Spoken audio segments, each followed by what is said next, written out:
자, 또 우리 하나님의 말씀을 공부하도록 하겠습니다. 이제 공부할 내용은 마태복음 21장 23절에서 27절에 있는 내용입니다. 제가 화면을 전환하도록 하겠습니다.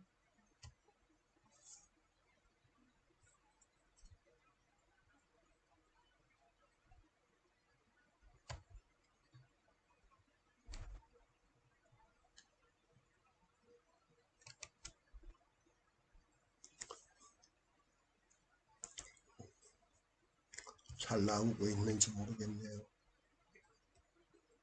네, 잘 나오고 있습니다.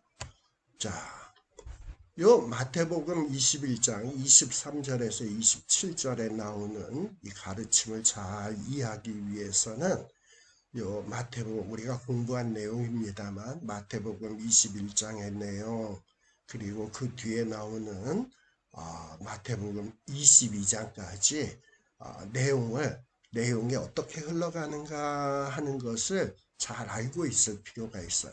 그래서 요 앞뒤 문맥 속에서 지금 우리가 공부할 내용이 어떤 기능을 하는지 요 앞뒤 문맥 속에서 이 지금 공부할 내용에 어떤 위치를 차지하고 있는지 하는 것을 잘 이해를 해야 이 말씀을 잘 이해할 수 있습니다. 지금 요 PPT에 빨간 글씨로 쓴 부분, 요 바리새인이라고 되어 있는데, 성경에 보면 제사장들과 장로들, 그리고 아마 그 안에는 바리새인들, 서기관들도 있었던 것 같아요. 근데 이런 사람들을 다 합해서 뭐라 그러냐, 사내들인 공회원들이다 라고 얘기를 해요. 근데 이 사내들인 공회원들과 예수님 사이에 논쟁이 벌어져요. 이 사내들인 공회원들이 예수님의 권위에 도전을 하는 겁니다. 예수님이 가르친 가르침의 내용에 대해서 네가 도대체 무슨 권위로서 사람들에게 이렇게 가르치느냐 하고 예수님에게 도전을 하죠. 자, 거기에 대해서 예수님께서 답변하는 내용이 이제부터 공부할 내용입니다. 자, 그런데 지금 이 공부할 내용 이전에는 어떤 내용이 기록되고 있었냐? 예수님이 어떤 메시아인가 하는 것을 가르친 내용이 소개되고 있습니다. 특별히 예수님께서는 친히 행동으로서 사람들이 예측하지도 못하고 기대하지도 못했던 아주 정말 파격적인 모습으로 파격적인 행동으로 여러 가지 행동들을 하시게 되는데 바로 그 행동은 의미 없는 행동이 아니라 사람들에게 예수님이 어떤 메시아인가 하는 것을 가르쳐주는 어떤 상징적으로 가르쳐주는 하나의 예수님의 가르침의 메시지다. 행동으로서 가르치는 그 행동이 상징하는 것을 통해서 가르치는 메시지다. 그 메시지, 가르치는 메시지 가운데 첫 번째가 뭐였습니까? 예수님이 신통방통한 능력이 있으신데도 예루살렘에 입성을 할 때 뭐 리무진을 탄다든지 용을 타고 입성을 한 것이 아니라 초라하고 보잘것없는 나귀를 타고 입성하셨다. 이런 행동으로서 예수님이 말씀하고자 가르치고자 한 내용이 뭐였습니까? 나는 이렇게 신적인 권위를 갖고 있는 자임에도 불구하고 구약의 예언을 이루는 예언의 구약에 말씀하신 것을 순종하는 메시아다. 또 이렇게 나귀를 타심으로써 나는 온유하고 겸손한 자다.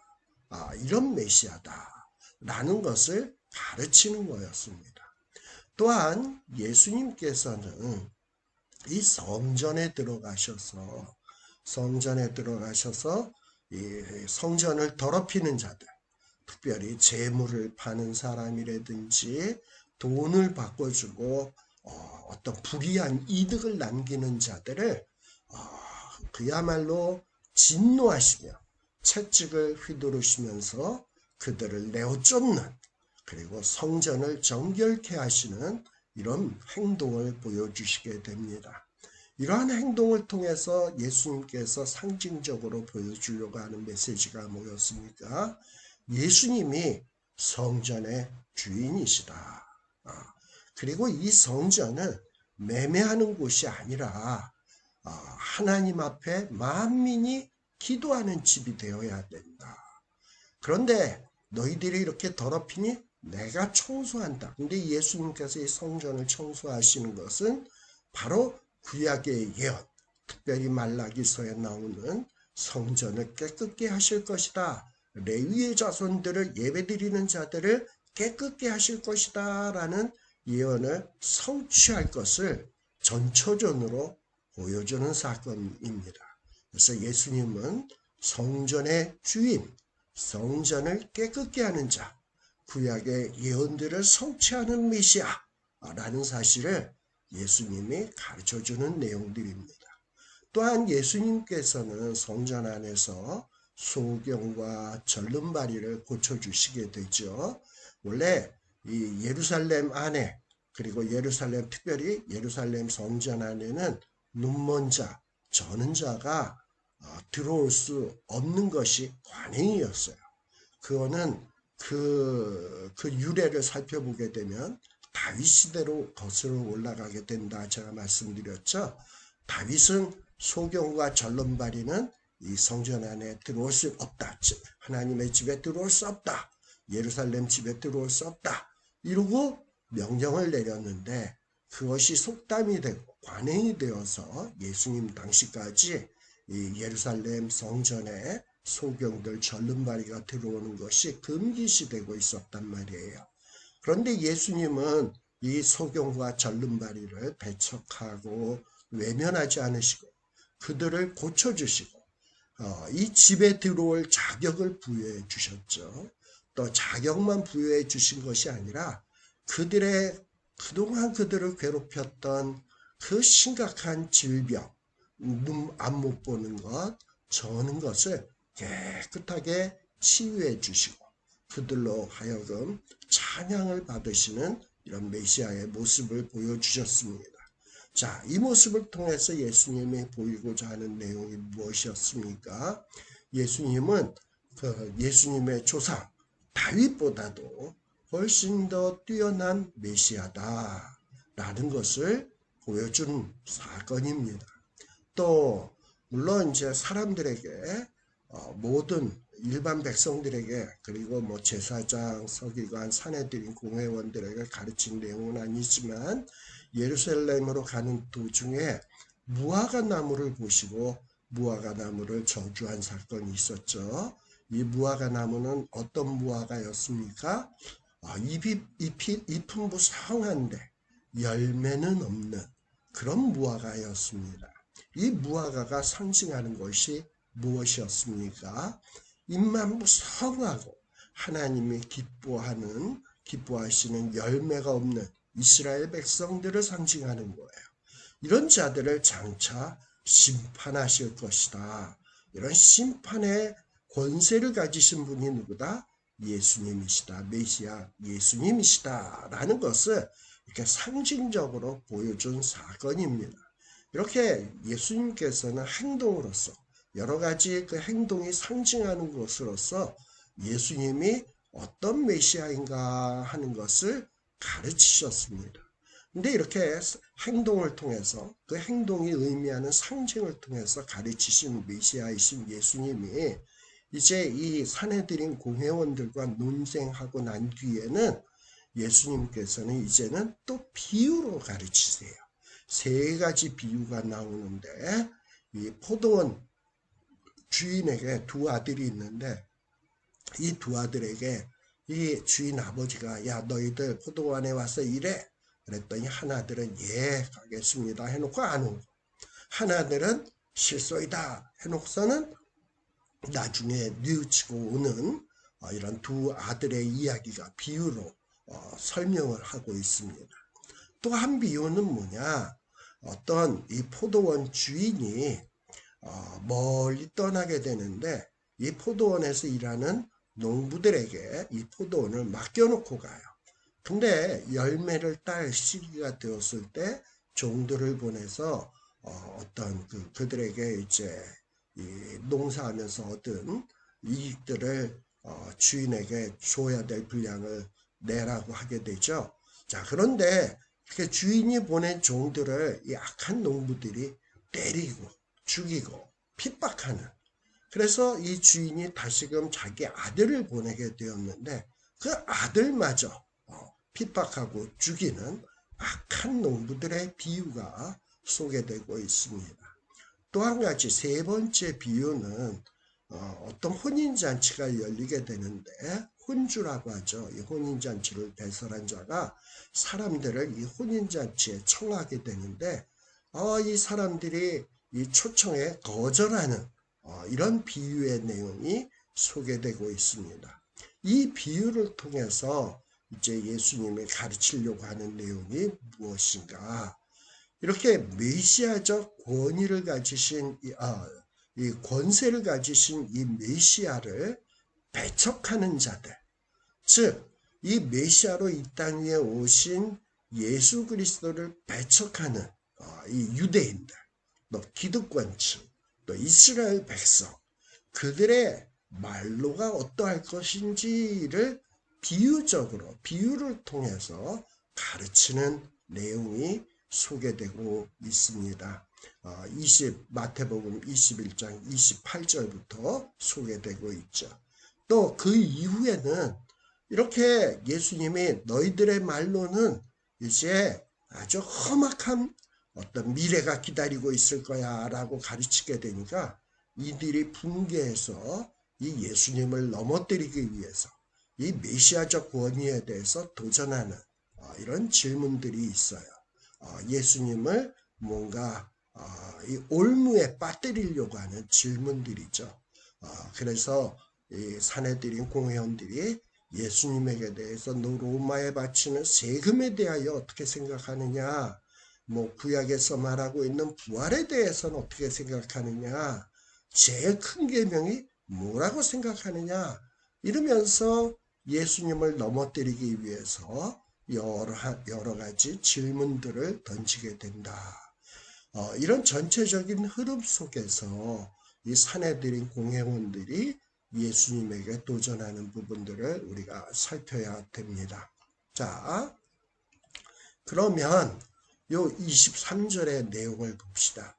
예수님께서 성전에 들어가서 가르치실새 대제사장, 백성의 장로들이 나왔다.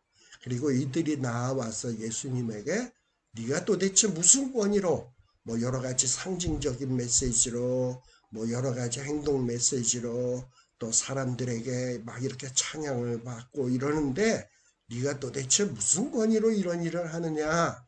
누가 너에게 이런 권위를 주었느냐? 라고 질문을 하게 됩니다. 이렇게 예수님과 이 사내들인 공회원들과 이 부딪힘을 갖게 되는 이날은 화요일이었습니다. 바로 예수님께서 성전을 청소하신 그날이었습니다. 자, 화요일인데 그런데 이 예수님께서는 지금 사람들에게 가르치고 있는 곳이 어디냐? 이방인의 뜰이에요. 바로 이 이방인의 뜰에서 예수님이 이 성전을 깨끗게 하셨죠. 성전을 청소하셨죠. 자, 그런데 이 예루살렘 성전, 특별히 이방인의 뜰에서 예수님이 가르치셨다라는 것은 의미가 있습니다. 특별히 예루살렘 성전, 예루살렘 안에 있는 예루살렘 성전에서 가르치셨다. 이것은 바로 이 예루살렘 주인, 이스라엘 사람들을 위해서 이제 본격적으로 메시아에 대한 복음이 전파되기 시작한다라는 것을 공개적으로 보여주는 사건입니다.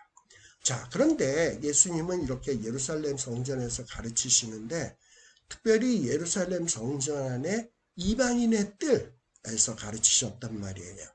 그래서 이 이방인의 뜰에는 뭐 여자, 아이들, 심지어는 이방인들까지 모일 수 있는 장소야. 근데 그곳에서 성전을 깨끗게 하시는 행동을 보여주셨잖아요. 그렇다면 이 얘기는 뭐냐? 이 메시아, 성전을 깨끗게 하시는 메시아의 혜택을 받을 자는 누구냐? 예루살렘 주민들뿐만 아니라 이방인들까지도, 심지어 아이들, 여자들까지도 이 어떤 메시아가 베푸실 구원의 은혜의 혜택의 수혜자들이 될 수 있다라는 것을 보여주는 사건입니다. 이 복음이라고 하는 것은 유대인만을 위한 것이 아니에요.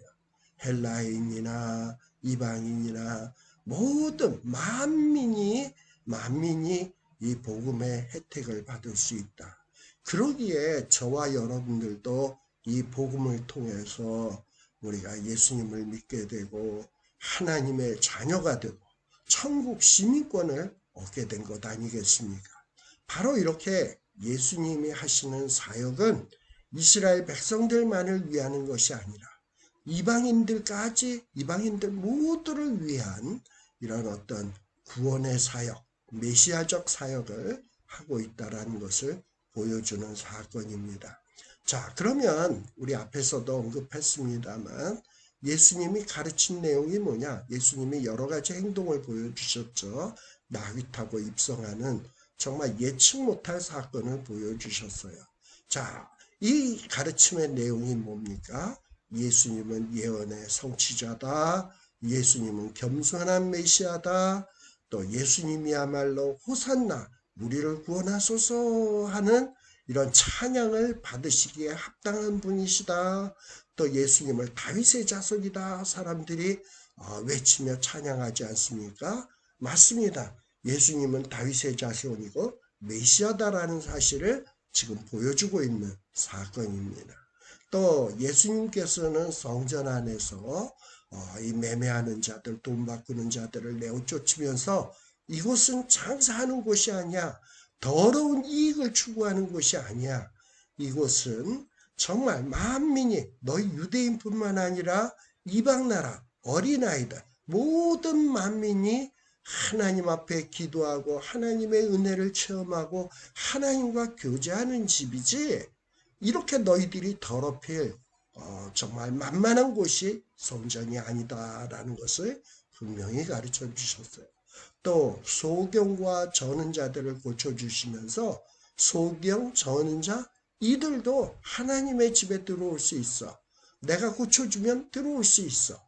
그리고 소경과 저는 자를 고쳐주시고 그것을 통해서 예수님은 예수님의 조상 다윗보다도 훨씬 더 뛰어나신 분임을 분명하게 보여준 사건입니다. 이런 일련의 사건들을 지켜본 어린아이들, 제가 좀 전에 우리 성경 공부 시간에 말씀했듯이 5살 난 아이들, 갓 율법을 배우고 탈무드를 배우기 시작하는 이런 아이들이 그 예수님을 향해서 호산나 호산나 찬양을 하는 거예요. 근데 이런 모습을 지켜본 이 사내들인 공회원들이 당황을 하게 되는 거죠. 이 어린 아이들이 정말 구약의 말씀도 제대로 알지 못하는 아이들이 예수님을 다윗의 자손이여 막 이러고 찬양을 하는 거예요.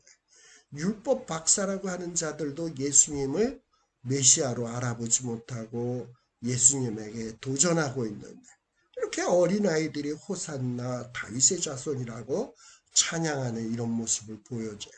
근데 이런 찬양하는 일 역시 예수님은 이것은 말씀의 성취다 라고 가르쳐주고 있는 거죠.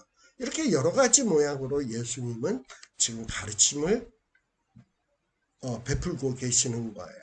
자, 그러자 이 바리새인들이 대제사장, 장로들, 그리고 바리새인, 서기관들 뭐 이런 사람들이겠죠. 사내들인 공회원들이 나와서 이 예수님에게 네가 도대체 무슨 권위로 이런 일을 하느냐? 소경을 고치고 그 다음에 저는 자를 고치고 성전을 막 깨끗게 하고 막 이러느냐? 누가 이런 권위를 주었느냐? 하고 예수님에게 따져 묻는 거예요. 자, 이렇게 사내들인 공회원들이 주님의 가르침에 대해서 도전을 하는데 이들의 도전의 근본 내용이 뭐냐? 네가 도대체 무슨 권위로 이런 일을 하느냐? 그리고 누가 그러한 권위를 너에게 주었는가? 라는 것을 묻고 있는 거예요. 자, 이 예수님이 하시는 행동들이 이 사내들인 공회원들은 어떻게 받아들였냐? 아, 이거는 우리에 대한 공개적인 도전이다 라는 거예요. 왜 이런 것을 자기네들에 대한 도전이라고 생각했느냐? 이 사내들인 공회원들의 하는 일들이 뭐냐? 당시에 무슨 여러 선지자들이 있잖아요. 말씀을 가르치는 자들. 그 중에는 참 선지자도 있고 거짓 선지자들도 있을 거 아니에요. 근데 이 사내들인 공회원들이 바로 저 선지자가 진짜 선지자인지 가짜 선지자인지를 분별해내는 권한이 사내들인 공회에 있었어요. 그런데 지금 예수님이 백성들에게 추앙을 받고 찬양을 받고 사람들의 인기를 얻기 시작을 하니까 저자가 어디서 굴러먹다 온 자인데 또 저자가 무슨 백성들을 가르쳐, 그리고 또 예수님이 하는 말씀을 보면 완전히 사내들인 공회원들의 이 정말 그 양심을 후벼 파는, 뼈 때리는 이런 어떤 신랄한 아픈 이야기들을 한단 말이죠. 그러니까 이 예수님이 이 사내들인 공회의 서슬시퍼런 권세에 도전하고 있다라고 생각을 한 거예요. 그래서 예수님에게 네가 도대체 무슨 권위로, 누가 이런 권위를 주었는가? 이렇게 물어봄을 통해서 이 예수님이 그것을 스스로 이 답변을 할 때, 나는 하나님이 이런 권세를 주셨다라고 얘기를 하면, 뭐 하나님이 너에게 그런 권세를 주었다고? 신성모독, 하나님의 이름을 망령케 한 자, 이런 식으로 얽어매서 예수님을 곤경에 빠뜨리려고 하는 이런 아주 나쁜 의도가 숨겨져 있었던 것입니다. 자, 그런데 이런 어떤 시커먼 속을, 이 사내들인 공회원들의 시커먼 속을 예수님이 모를 리가 있겠어요?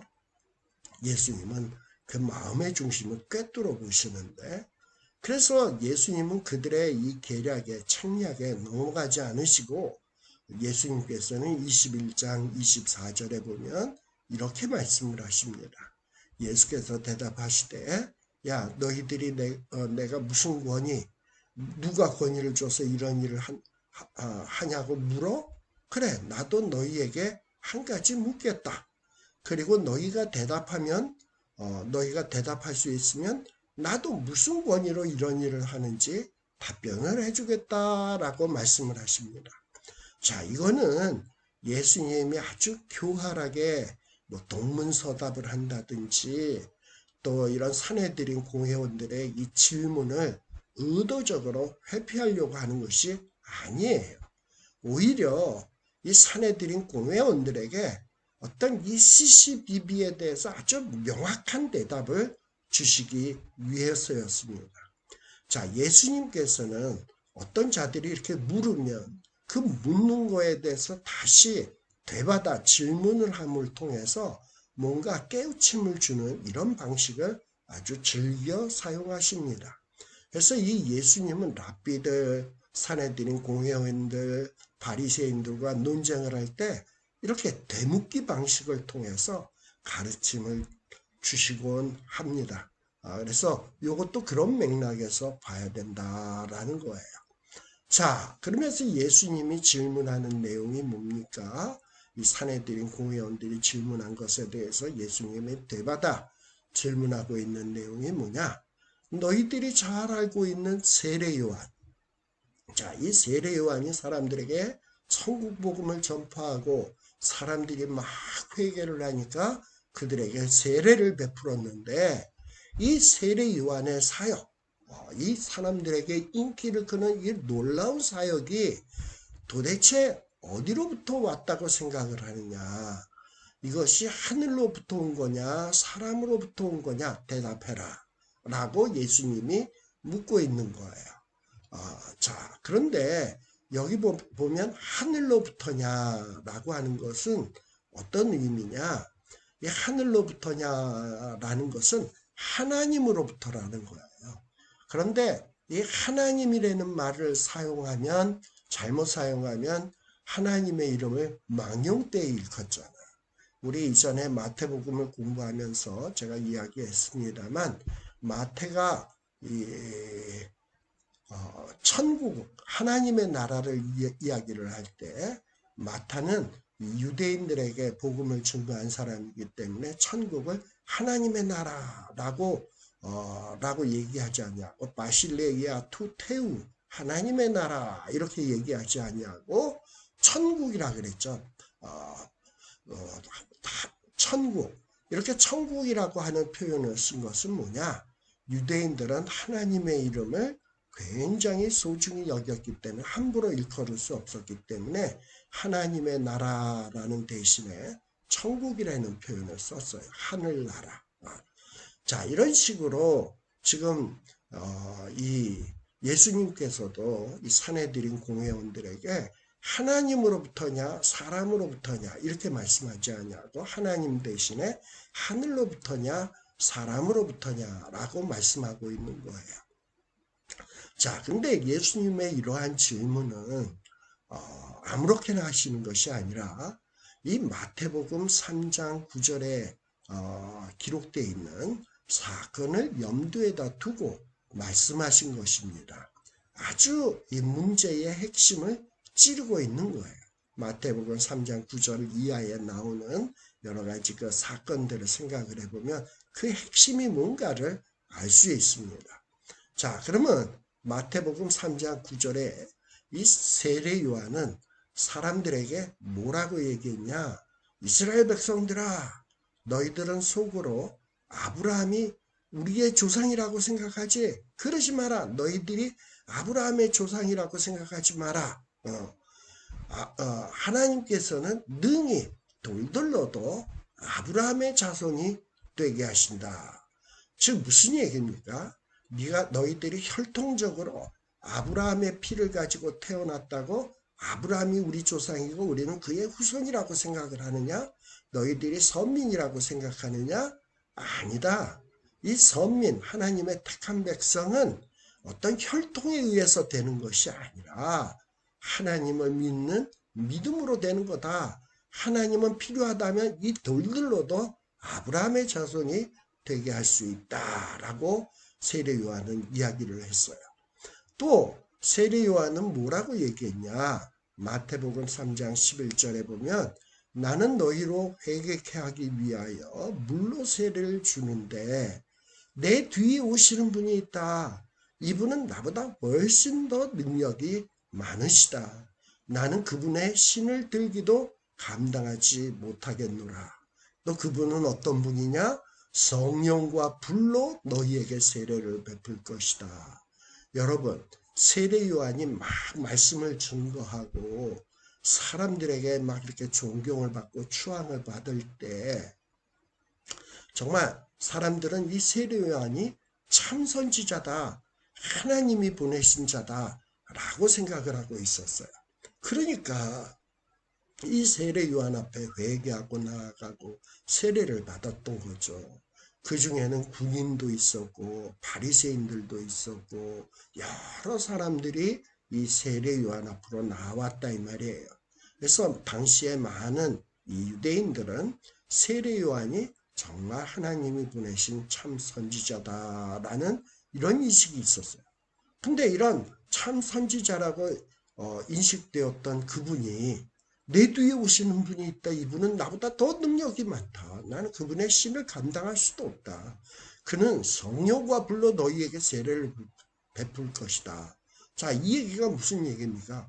너희들이 나를 존경해? 진짜 존경받아야 될 분이 있어. 그분은 내 뒤에 올 거야. 그분이 진짜야 라고 얘기를 하는 거예요.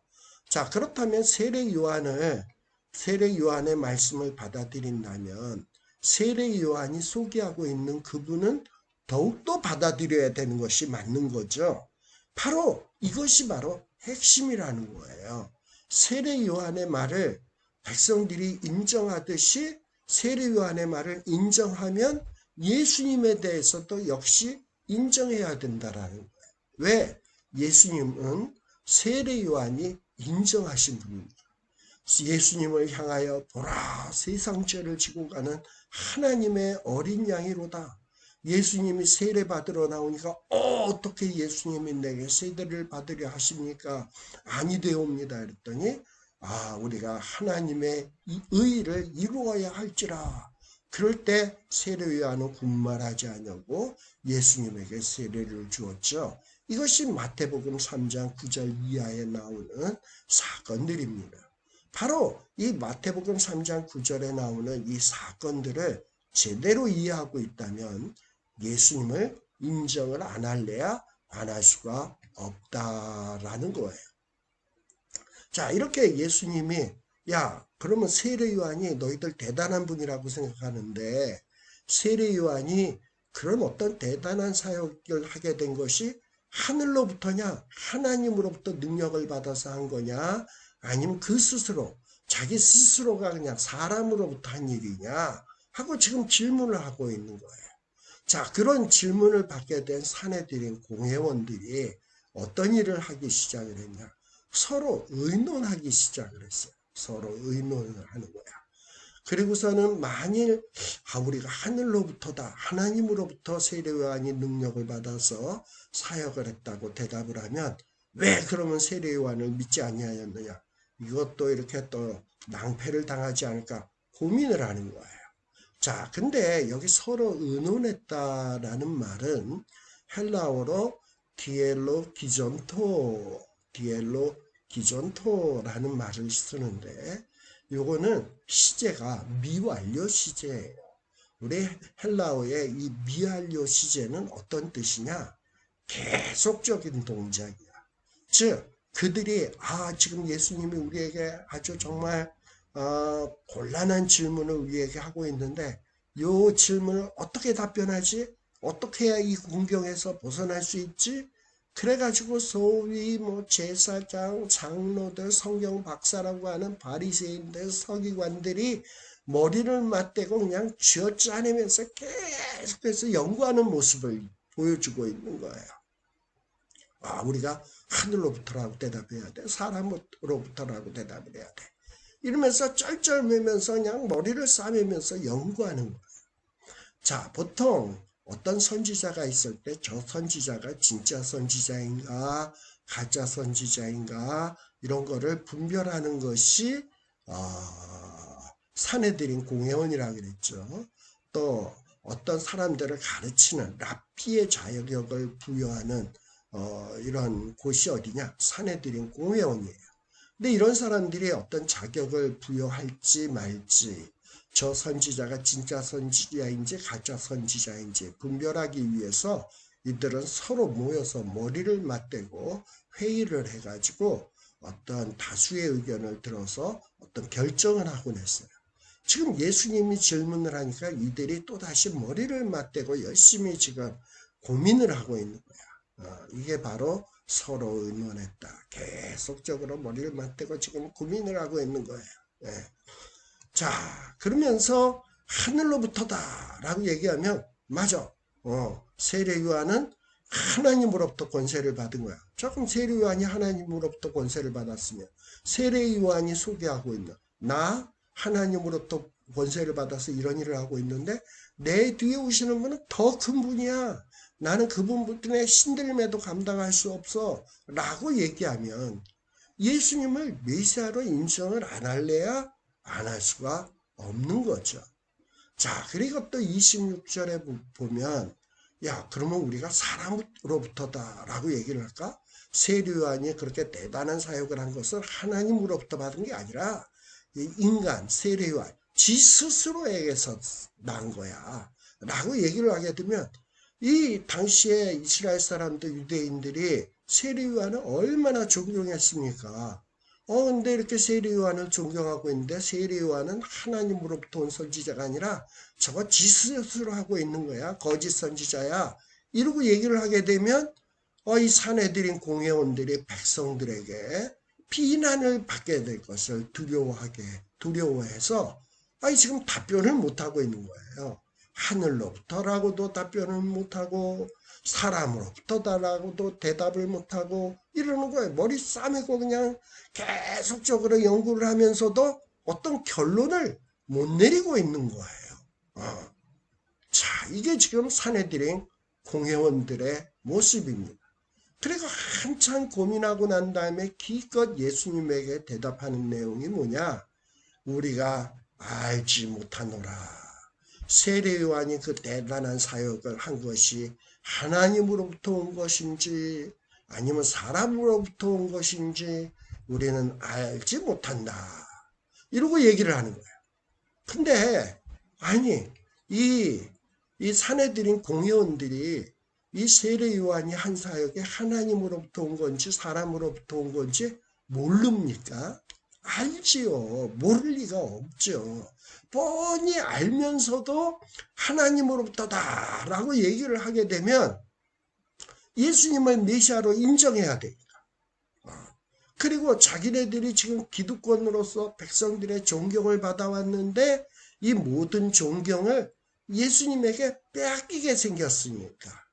그러면서 자기네들은 뻔히 알면서도 대답을 못하는 거야. 이런 태도를 뭐라고 얘기하는 거냐? 비겁하다라는 거예요. 아주 치졸하다라는 거예요. 뻔히 자기네들이 잘못한 것을 알면서도 인정을 안 해. 자, 그러자 이런 어떤 비겁한 모습을 보신 예수님께서 야, 사내들인 공회가 뭐하는 곳이야? 진짜 선지자, 가짜 선지자를 구분하는 곳 아니야. 그리고 저 랍비가 정말 랍비의 자격이 있는지 없는지를 분별하는 곳 아니냐. 너희들이 그 일하는 사람 아니냐. 근데 세례 요한에 대해서도 결론을 못 내리면서 니들이 지금 나에게 무슨 권위로 누가 권세를 줘서 이런 일을 행하느냐라고 나에게 묻고 있어? 이렇게 그렇게 너희들이 마땅히 해야 될 의무, 어떤 결론을 내려야 될 의무도 못 내리는 사람한테 내가 굳이 답변해야 될 필요가 있겠어? 라고 지금 예수님이 말씀하시는 거예요. 예수님도 이 사내들인 공회원들의 어떤 이 질문에 대꾸할 필요성을 느끼지 않습니다. 왜? 그들은 어떤 사건에 대해서 결론을 내려야 할 의무가 있는 사람들이야. 근데 지금 그 의무를 이행하지 않아. 그러니 이 예수님도 너희들이 그런 의무도 이행 안 하는 사람들이 네가 무슨 권위로 누가 권위를 줘서 지금 이런 일을 하는 거야. 대답해. 아니 지들도 의무를 이행하는데 예수님이 왜 그들에게 의무를 이행해야 됩니까? 의무를 이행하지 않는 사람에게 왜 대답을 해줘야 돼요? 마땅히 어떤 답변을 내놔야 될 사람들이 답변을 내놓지 않는데 그러면서 답변을 내놔라라고 얘기를 하고 있는데 왜 예수님이 그런 답변도 제대로 못하는 사람들에게 왜 답변을 해야 됩니까? 바로 이렇게 예수님께서 그들에게 대꾸할 필요성을 느끼지 않는 거예요. 제가 말씀드렸죠. 사내들인 공회원들의 직무가 뭐다? 참 예언자, 거짓 예언자를 구별하는 일이에요. 그리고 그거에 대해서 결론을 내리는 자예요.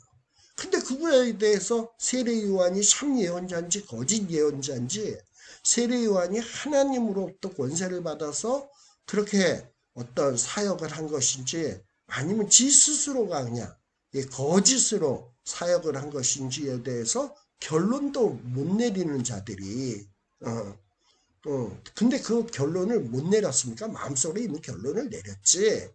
그런데 그 결론을 얘기하기가 싫은 거지. 답변하기가 싫은 거지.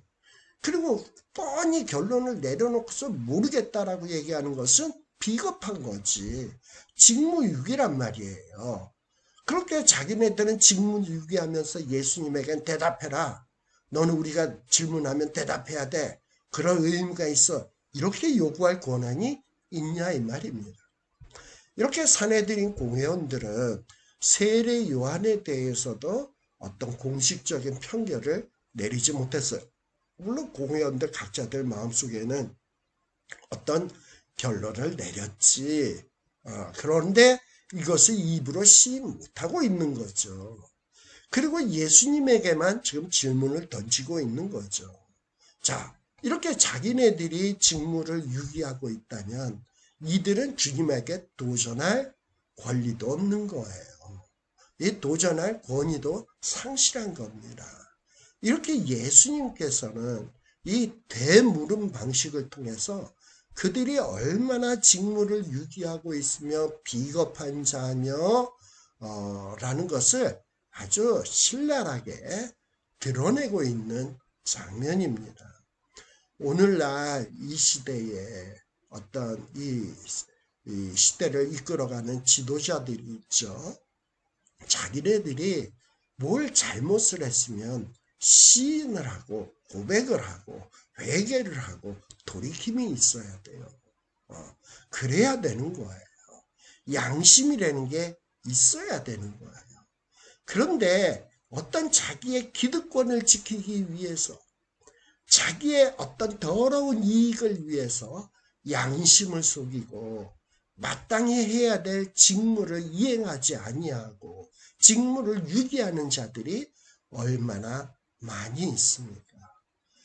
판사, 법관, 그들은 정말 법에 의해서 판결을 하고 그리고 양심에 입각해서 재판을 진행해야 돼요. 그런데 어떤 출세를 위해서 더러운 이익을 위해서 혹은 어떤 권력의 눈치를 보느라고 자기의 그 양심의 소리, 법에 입각한 판단을 내리지 않냐고 잘못된 판단을 내린다면 그런 자들이 이 사회의 지도층이라고 한다면 그 사회는 정말 망할 수밖에 없는 겁니다. 또 목사, 종교 지도자, 그리고 이 교회의 지도자들, 이런 교회의 지도자들이 말씀에 입각해서 정말 하나님이 주신 양심에 입각해서 신앙에 입각해서 모든 일들을 결정하고 생각하고 행동해야 되는데 그런 식으로 행동하지 아니하고 어떤 자기의 이익, 자기의 기득권, 사람들의 인기 이런 것에 영합해서 정말 할 말을 못하고 해야 될 말을 안 하고 이런 식으로 나아간다면 그 시대는 망할 수밖에 없는 겁니다. 또 언론은 어떻습니까? 언론은 정말 양심에 입각해서 정말 있는 사실을 있는 그대로 써야지. 자기네들의 이익을 위해서 정권의 눈치를 보기 위해서 양심을 속이면서 거짓된 글들을 쓰고 사람들을 선동하기 위해서 이런 글을 쓰고 이런다면 그런 자들이 이 언론을 장악하고 있다면 이 사회는 희망이 없습니다. 저는 지금 이 예수님 당시에도 사내들인 공회원 이것이 참이냐 거짓이냐 저자가 참 선지자냐 거짓 선지자냐 저 랍비가 진정한 랍비인가 거짓된 랍비인가 세례요한이 진정한 선지자인가 아닌가 예수님이 진정한 메시아인가 아닌가 이런 것들을 말씀에 입각해서 정말 자기네들이 느끼는 대로 솔직하게 정직하게 행동을 해야 되는데 이들은 어떤 자기네 기득권을 지키기 위해서 더러운 이익을 지키기 위해서 양심을 속이고 해야 될 말을 하지 못하고 알면서도 모르겠다라고 얘기를 하고 묵묵부답으로 하고 이런 어떤 치졸하고 더러운 모습을 보게 돼요. 이런 사회는 망할 수밖에 없습니다. 저와 여러분들도 나름대로 큰 권세는 아니지만 여러분들에게 하나님이 달란트를 주시고 때로는 어떨 때는 어떤 것을 결론 짓고 그리고 행할 수 있는 권세들을 주셨어요. 근데 이 하나님이 주신 권세, 권리 이런 것들을 행할 때 정말 정직하게 해야 돼요. 바르게 해야 돼요. 더러운 이익을 위해서는 안 돼. 정직하게 해야 된다 이 말입니다. 참 제가 어제 유튜브를 보다가 아주 붕괴한 사건이 하나 있는데요. 지금 한국에서 세종문화회관에서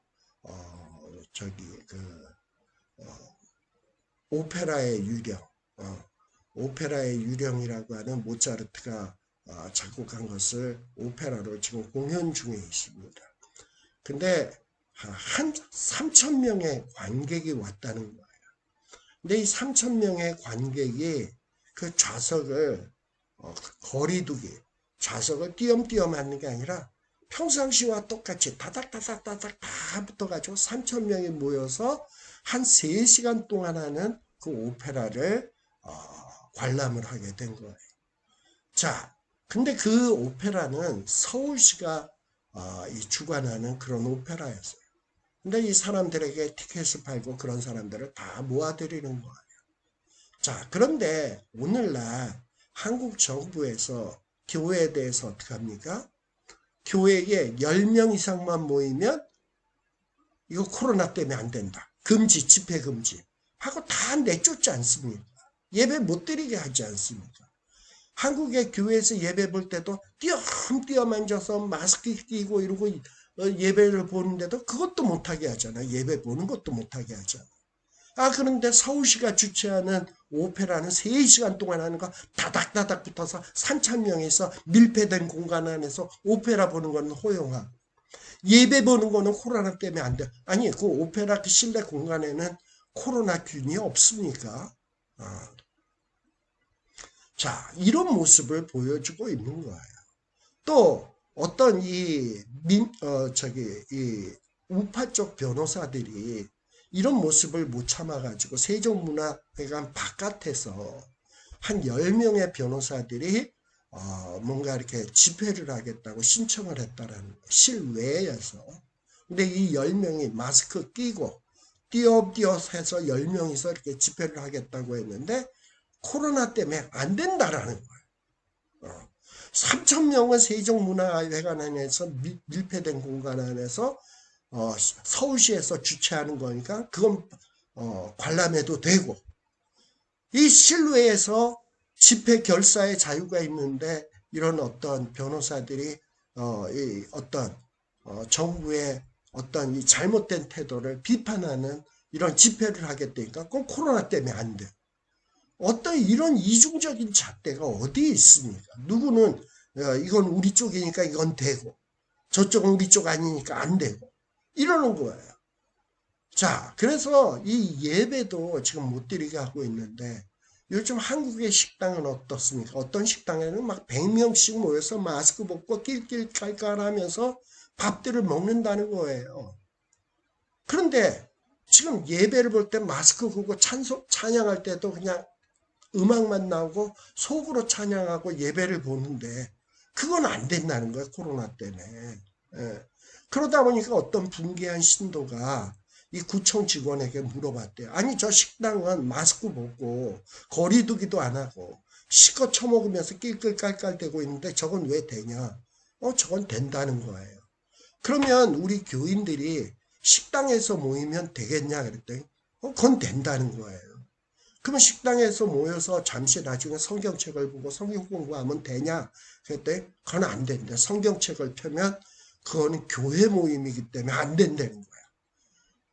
참 이게 말이 됩니까? 정말 비겁하고 지들 잣대로 멋대로 판단하고 이래서는 안 되는 거죠. 자, 근데 이렇게 잘못된 모습들을 보면서도 내일 아니다라고 사람들은 지금 침묵하고 있습니다. 입 쳐닫고 있습니다. 잘못된다라는 것을 자기 속으로 느끼고 있지만 내가 이 얘기를 하게 되면 어떤 불이익을 당할 수 있어. 이런 생각 때문에 말들을 안 하고 있다 이 말이에요. 그러니 이런 식으로 가다 보면 여러분 어떤 개구리를 물속에다 집어넣고 그 물속에 냄비를 갖다가 이렇게 이제 이 가스레인지 같은 데다 해서 열을 가하기 시작하면 이 개구리는 처음에는 물이 뜨겁지 않으니까 가만히 있죠. 그래서 온도를 점점 가하면 이 개구리는 나중에 완전히 삶아지죠. 그래요.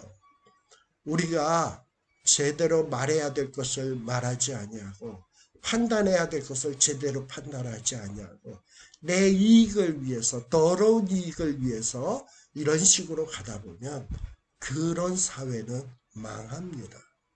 그런 교회도 망합니다.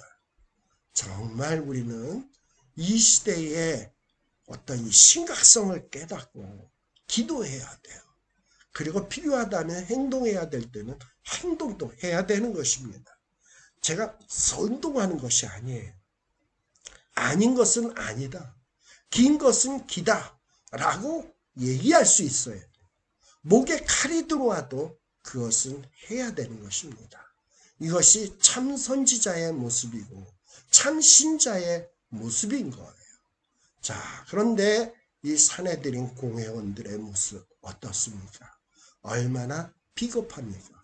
뻔히 알면서 이 대답을 하게 되면 이건 나에게 이거 불이기와 예수님을 메시아로 인정하는 꼴이야.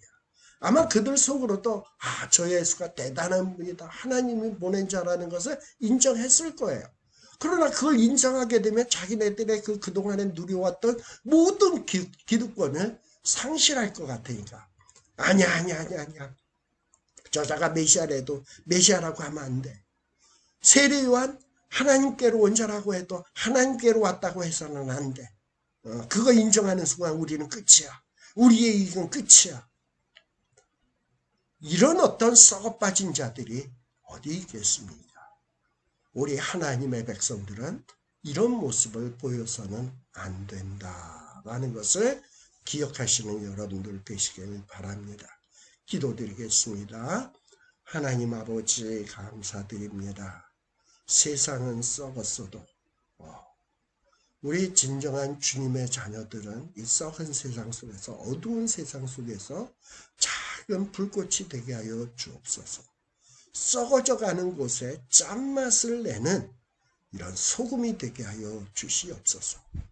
불의임을 알면서도 더러운 이익을 위해서 양심을 속이는 이러한 어떤 치졸한 모습을 보이지 않게 하소서. 참을 위해서 목숨까지도 내거는 이런 용기 있는 신자들이 되게 하여 주소서. 예수님 이름으로 기도드리옵나이다. 아멘. 마치겠습니다. 수고하셨습니다.